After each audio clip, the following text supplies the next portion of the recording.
నమస్తే, welcome to 99 TV time to ask ప్రోగ్రామ్కి స్వాగతం. సీనియర్ జర్నలిస్ట్ సాయి కృష్ణ గారితో. సాయి కృష్ణ గారు నమస్తే. నమస్తే అండి.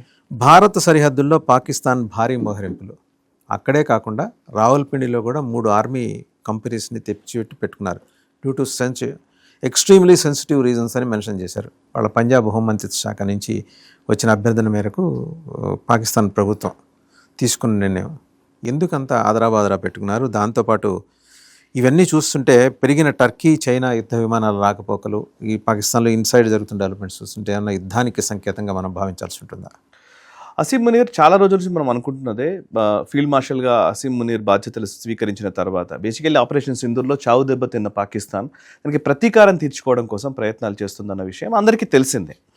చాలా రోజుల నుంచి వాళ్ళు ఒక ప్లాన్ అయితే చేస్తూ ఉన్నారు. విపరీతంగా ఈ మోహరింపులు ఈ మధ్య కాలంలో గత 2-3 వారాలలోనే భారత సరిహద్దుల్లో వాళ్ళ ఆర్టిలరీ గన్స్ డిప్లాయ్మెంట్ పెరిగింది. అండ్ ఇంకోవైపు సర్ క్రీక్ అంటారు, గుజరాత్ దగ్గర ఉన్నటువంటి సర్ క్రీక్, ఇదివరకు కూడా ఒక వివాదం వచ్చింది, దాని గురించి మనం మాట్లాడదాం తర్వాత. సర్ క్రీక్ దగ్గర పాకిస్తాన్ టర్కీకి చెందినటువంటి డ్రోన్స్ డిప్లాయ్ చేశారు. టర్కీకి చెందిన డ్రోన్స్ డిప్లాయ్ అవుతున్నాయి. అండ్ ఆర్టిలరీ ఎప్పుడు కూడా యూజ్ చేసేది అంటే ఒక యుద్ధ వాతావరణం పెరిగినప్పుడు ఆర్టిలరీతోటే ఎక్కువగా షెల్లింగ్ జరుగుతూ ఉంటుంది అన్నట్టు. అటువైపు సరిహద్దుల్లో ఉన్నట్టు వాళ్ళే మన హావిట్జర్ గన్స్ అంటాం కదా, మన బోఫోర్స్ హావిట్జర్ గన్స్, అట్లాంటివి వాళ్ళు ఎక్కువ డిప్లాయ్ చేస్తున్నారు. విపరీతంగా డిప్లాయ్మెంట్స్ జరుగుతున్నాయంట.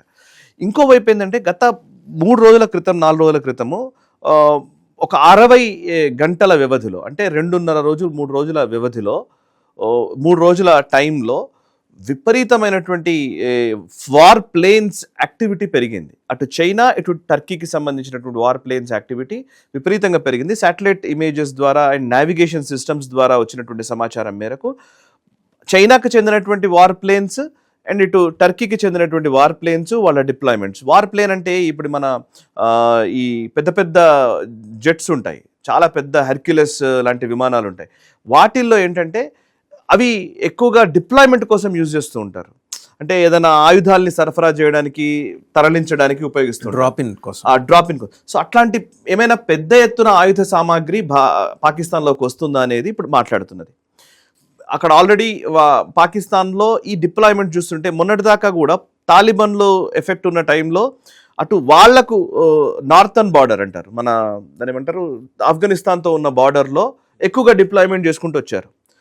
ఇప్పుడు పాకిస్తాన్ పూర్తిగా మన వెస్టర్న్ బార్డర్, మనకు వెస్టర్న్ బార్డర్, వాళ్ళకి ఈస్టర్న్ బార్డర్, ఇటువైపు మోహరింపులు పెంచారు. ఇది కొంచెం ప్రమాద ఘంటికలో సూచిస్తోంది. అంటే ఇది రాబోయే రోజుల్లో ఏమైనా నిజంగానే యుద్ధానికి దిగుతారా, లేకపోతే ఏదైనా డైవర్షన్ టాక్టిక్సా తెలియదు. డైవర్షన్ అంటే ఏదో మోహరించినట్టుగా చేసి ఇంకేదైనా ఆపరేషన్, దొంగ దెబ్బలు తీయటం అలాంటివి ఉంటాయి కదా. వేరే భారతదేశంలో ఎటువైపు నుంచో అందరూ ఎక్స్పెక్ట్ చేసే బంగ్లాదేశ్ వైపు నుంచి కాకుండా ఇంకో వైపు నుంచి కొట్టడానికి కూడా వాళ్ళకి అంటే వాళ్ళ ఆలోచనలే అంత క్రూరంగా ఉంటాయి కాబట్టి. కరెక్ట్. అది కూడా మీరు అన్నది ఇది డైవర్షన్ కోసం కూడా చేసి ఉండవచ్చు. ఇప్పుడు మనం ఎందుకంటే మనం కూడా సర్జికల్ స్ట్రైక్స్ చేస్తున్నప్పుడు మనం సర్జికల్ స్ట్రైక్స్ చేసే ముందు మొత్తం షెల్లింగ్ ఆపేసాం. ఒక సందర్భంలో అయితే షెల్లింగ్ ఒక టైంలో విపరీతంగా షెల్లింగ్ చేసాం. మన బార్డర్ ఏరియాస్లో ఎల్సీ దగ్గర, అంటే ఎల్ఓసి దగ్గర షెల్లింగ్ విపరీతంగా చేసుకుంటూ వచ్చారు. షెల్లింగ్ చేస్తున్నారు అని అంటే సంథింగ్ వీళ్ళు దీంతో ఆగిపోతారు అనుకుంటారు. ఈ షెల్లింగ్ జరుగుతున్న టైంలోనే సడన్గా షెల్లింగ్ ఆగిపోయింది, టక్కుమని పోయి సర్జికల్ స్ట్రైక్స్ కొట్టేసి వచ్చేసాం. ఇవి వార్ టాక్టిక్స్ ఇవన్నీ. అంటే యుద్ధ విమానాలు మేజర్గా ఇప్పుడు వరీయింగ్ ఫ్యాక్టర్ ఏంటి అని అంటే కనుక రాబోయే రోజులు ఇప్పుడు బ్రిక్స్ సమావేశాలు ఉన్నాయి. సెప్టెంబర్ 12వ తేదీ ఆ టైంలో బ్రిక్స్ సమావేశాలకు చైనా అధ్యక్షుడు షీ జిన్పింగ్ వస్తున్నాడు, రష్యా అధినేత పుతిన్ వస్తారు. సో బ్రిక్స్ సమ్మిట్ జరిగే ముందు ఒక హడావిడి వాతావరణం నెలకొంది. ఇంకోటి ఏంటంటే భారతదేశంలో ఒక అస్థిర వాతావరణం కనబడుతోంది. లిటరలీ పొలిటికల్ అన్సర్టనిటీ క్రియేట్ చేసే ఒక ప్రయత్నం జరుగుతోంది. మనం ఇంతకుముందు కూడా డిస్కస్ చేసాము. ఒకవైపు ఈ బొద్దింకలు వీటికి సంబంధించిన చర్చలు నడుస్తున్న టైంలో అమిత్ షా గారు పార్లమెంట్కి వస్తున్నారు, కానీ పార్లమెంట్లో హాల్లోకి రావట్లేదు, ఆయన సభలోకి రావట్లేదు, కానీ పార్లమెంట్ లో ఉంటున్నారు. పార్లమెంట్ ప్రాంగణంలో ఆయన ఛాంబర్ లో హై లెవెల్ మీటింగ్స్ లో పాల్గొంటున్నారు. ఆయన రాకపోవటాన్ని ఆయన పారిపోయారు అంటున్నారు, కానీ పార్లమెంట్ ఆవరణలో, ఎగ్జాక్ట్లీ పార్లమెంట్ ప్రాంగణంలోనే కీలకమైన ఇంటెలిజెన్స్ డిపార్ట్మెంట్కి సంబంధించినటువంటి హైయర్ అఫీషియల్స్తో మాట్లాడుతున్నారు. అనేక మంది పెద్ద ఉన్నతాధికారులతో సమావేశాలు జరుగుతూ ఉన్నాయి. అండ్ ఈవెన్ భారతదేశంలో కూడా హోమ్ మినిస్ట్రీ అంతర్గతంగా మన భద్రతను చూసేది, అండ్ ఎక్స్టర్నల్ అఫైర్స్ మినిస్ట్రీ ఏమో విదేశీ వ్యవహారాలు చూసేది. డిఫెన్స్ మినిస్ట్రీ రాజ్నాథ్ సింగ్ గారు కూడా ఈ మధ్య కాలంలో విపరీతమైన బిజీగా ఉంటున్నారు. అండ్ అజిత్ దోవల్ అసలు ఎక్కడా కూడా అజిత్ దోవల్ ఊసేలేదు మీరు గమనిస్తే. అండ్ అది కాక కరెక్ట్గా August 15th రోజు మన స్వాతంత్ర దినోత్సవ వేడుకలు జరిగితే 15th కరెక్ట్గా 3 రోజుల ముందు August 12వ తేదీన చాలా పెద్ద ఎత్తున టెర్రరిస్టులని అరెస్ట్ చేశారు. 250 మందికి పైగా అరెస్టులు జరిగాయి సడన్గా. మొత్తం అన్ని రాష్ట్రాల్లో 14 రాష్ట్రాల్లోనేమో ఒకే టైంలో ఏకకాలంలో దాడులు నిర్వహించారు. టెర్రరిస్ట్ మాడ్యూల్స్ అన్నింటినీ కూడా బర్స్ట్ చేశారు. 12వ తేదీన చేశారు. 15వ తేదీకి ముందు 14వ తేదీన అజిత్ దోవల్ గారు ఒక స్టేట్మెంట్ ఇచ్చారు 14th రోజున. ఏమని అనంటే కనుక మేము ఈసారి ఊరికే వదిలిపెట్టాము, పాకిస్తాన్ విషయంలో మేము టాలరెన్స్ ఉండదు, చాలా సీరియస్గా మేము రియాక్ట్ అవ్వబోతున్నాము అని ఒక స్టేట్మెంట్ ఇచ్చారు. అంటే ఇవన్నీ చూస్తూ ఉంటే నాకు అనిపిస్తుంది ఏంటంటే ఏదో జరుగుతోంది. పాకిస్తాన్ ప్రతీకారం తీర్చుకోవాలని ఉవ్విళ్ళూరుతోంది. అసీం మునీర్ తన ఈవెన్ మొన్న కూడా పాకిస్తాన్ పార్లమెంట్కి సంబంధించిన అధికారాలు, పార్లమెంట్లో వ్యవహరించాల్సిన ఆల్మోస్ట్ పాకిస్తాన్కి సంబంధించిన ప్రభుత్వం మొత్తం అసీం మునీర్ చేతుల్లో పెట్టుకున్నాడు. ఇప్పుడు అసీం మునీర్ గుప్పిట్లో ఉంది పాకిస్తాన్ అంతా కూడా. సో అసీం మునీర్ ఇవాళ ప్రూవ్ చేసుకోవాలి ఏదో ఒకటి. ఆయన ప్రూవ్ చేసుకోవడానికి చేసేటువంటి ఏవైనా దుశ్చర్యకు పాల్పడతారా అనేది చూడాలి. ఇది యుద్ధం వరకు దారితీస్తుందా మనం we have to wait and see. But వాళ్ళు ఏది చేసినా మన వాళ్ళు రెడీగా ఉన్నారు. అంటే ఇప్పుడు సర్క్రీక్ దగ్గర డిప్లాయ్మెంట్ని ఎట్లా హౌ డిడ్ వీ నోటీస్ అండి? ఇప్పుడు సర్క్రీక్ అనేది ఎక్కడ ఉందంటే ఎగ్జాక్ట్గా గుజరాత్లో మనము నార్థన్ పార్ట్ అనమాట. Gujarat northern part Pakistan Kutch border అనమాట. కచ్ నుంచి వచ్చేది సర్క్రీక్ అనేది ఒక చిన్న పాయ, ఒక నదిలాగా వచ్చి అది సముద్రంలో కలిసేటువంటి పాయ. సో ఆ పర్టికులర్ సర్క్రీక్ దగ్గర ఇటువైపు మనం ఉంటాము, అటువైపు వాళ్ళ కంట్రోల్లో ఉంది, అంటే కరాచీకి దగ్గరలో. సో సర్క్రీక్ దగ్గర ఈ మధ్య కాలంలో మిలిటరీ ఎస్టాబ్లిష్మెంట్ పెంచే ప్రయత్నం ఈ పాకిస్తాన్ చేస్తూ వస్తోంది.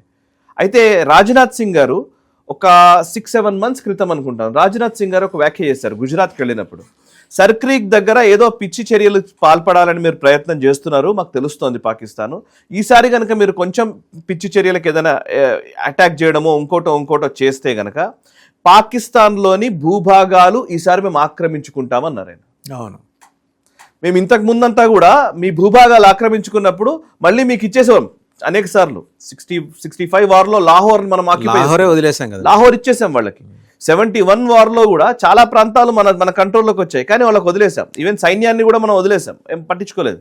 ఈవెన్ బంగ్లాదేశ్ని ఏర్పరిచిన తర్వాత బంగ్లాదేశ్ మీద మనమేం కంట్రోల్ తీసుకోలే.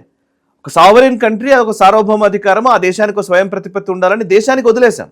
నిజానికి ఆ రోజే మనం దాన్ని కంట్రోల్ చేయాలి అనుకుని ఉంటే ముక్తిబాహిని మనకు కంట్రోల్ ఇచ్చేసేది పూర్తిగా, పెద్ద కష్టమేది కాదు. ఎందుకంటే బికాస్ బంగ్లాదేశ్కి సపోర్ట్ చేసిందే మనము. బంగ్లాదేశ్ ఏర్పడడానికి కారణం భారతదేశం. ఆ రోజు research and analysis wing and మన శామ్ మానిక్షా గారు వీళ్ళ నేతృత్వంలోనే ఆ యుద్ధం జరిగింది. మనం లేకపోతే అసలు బంగ్లాదేశ్ అలాగే ఉండిపోయేది, పాకిస్తాన్ కంట్రోల్లోనే ఉండేది. కానీ మనం విడగొట్టిన తర్వాత, వాళ్ళు విడిపోయిన తర్వాత, వాళ్ళకు స్వయం ప్రతిపత్తి వచ్చిన తర్వాత వాళ్ళని ఒక దేశంగా గుర్తించి మీరు ఆ దేశాన్ని మీరు ఏలుకోండి అని వదిలేసి వచ్చాం. లిటరల్లీ మనం కావాలనుకుంటే మీ డిఫెన్స్ మేమే చూసుకుంటాము అని చెప్పుంటే ఓకే అనేవాళ్ళు. మీ ఎక్స్టర్నల్ అఫైర్స్కి సంబంధించి మేమే చూసుకుంటాము. ఇప్పుడు నేపాల్ కానివ్వండి, లేకపోతే భూటాన్లో మనం చూడలేదా? భూటాన్కి సంబంధించిన డిఫెన్స్ మొత్తం మనమే కంట్రోల్ చేస్తాం. సో మీ నార్థన్ పార్ట్నో లేకపోతే మీ పోర్ట్లను మేము కంట్రోల్ చేసుకుంటామని చెప్పుంటే అయిపోయింది. నిజంగా అనాల్సింది. నా పాయింట్ ఏంటంటే అనాల్సి ఉండే. ఇందిరాగాంధీ గారు ఆ ఛాన్స్ తీసుకోలే. ఆ రోజు చిట్టగాంగ్ పోర్ట్ మనం తీసుకోవాల్సింది అసలు లిటరల్లీ. బట్ మనం చేయలే అప్పుడు. ఈసారి మాత్రం అది జరగదు అంటున్నాం మనం. ఇదివరకు అంతా వదిలేసాము, మీరు గెలిచారు అయిపోయింది అనుకున్నాం. సర్క్రీక్ దగ్గరికి తీసుకొచ్చి వీళ్ళు డిప్లాయ్మెంట్ చేస్తున్నారు. సర్క్రీక్ దగ్గర ఇప్పుడు ఏం జరుగుతుందంటే ఈ టర్కీ డ్రోన్స్ ఎక్కువగా అక్కడ డిప్లాయ్ చేస్తున్నట్టుగా తెలుస్తోంది. డ్రోన్స్ తీసుకొస్తున్నారంటే ఇక్కడ 3 ప్రమాదాలు ఉన్నాయి వాసు గారు. ఒకటి బార్డర్ నుంచి చేసే దాడులు, రాజస్థాన్ లేకపోతే మన పంజాబ్ బార్డర్లో ఈ వెస్టర్న్ ఫ్రంట్లో చేసేటువంటి దాడులు. దీనివల్ల వాళ్ళకు వచ్చే లాభం లేదు. రెండోది, వాళ్ళు అటాక్ చేయాలనుకుంటే ఈసారి గుజరాత్ ని టార్గెట్ చేసుకోవచ్చు. గుజరాత్ లో వాళ్ళ టార్గెట్ లో జామ్నగర్ రిఫైనరీస్ ఉన్నాయి, వైటల్ ఇన్స్టాలేషన్స్ మీద ఫోకస్ పెట్టారు. ఈసారి ఆయిల్ రిఫైనరీస్ మీద దాడి చేసే అవకాశం ఉంది. సో అది ఒక మేజర్ ఇష్యూ. అయితే మన డిఫెన్స్ ఫోర్సెస్ చాలా సీరియస్గా, అంటే అరేబియన్ ఓషియన్లోకి ఎంటర్ అయితే చాలు అన్నట్టుగా ఉన్నాం మనం. సో మనం వాళ్ళని డిస్మాండిల్ చేయడం పెద్ద కష్టం కాదు. మూడో ప్రమాదం ఏంటంటే బంగ్లాదేశ్ త్రూ చేసేది. సో బంగ్లాదేశ్ని ముందు పెట్టి వాళ్ళ ద్వారా చేయించేది. సో అంటే మనం ఇప్పుడు 3 ఫ్రంట్ వార్ మనం ఫేస్ చేస్తున్నాం. ఇటు పాకిస్తాన్ ఉంది, అటు చైనా కంట్రోల్లో ఉన్నటువంటి టిబెట్లో ఉన్నటువంటి చైనా, ఇంకోవైపు బంగ్లాదేశ్. ఈ 3 ఫ్రంట్స్ ఉన్నాయి. ఇక 0.5 మన భారతదేశంలోనే ఉంది. అది 3.5 ఫ్రంట్ వార్ మనము రెడీ అవ్వాల్సిన అవసరం ఉంది.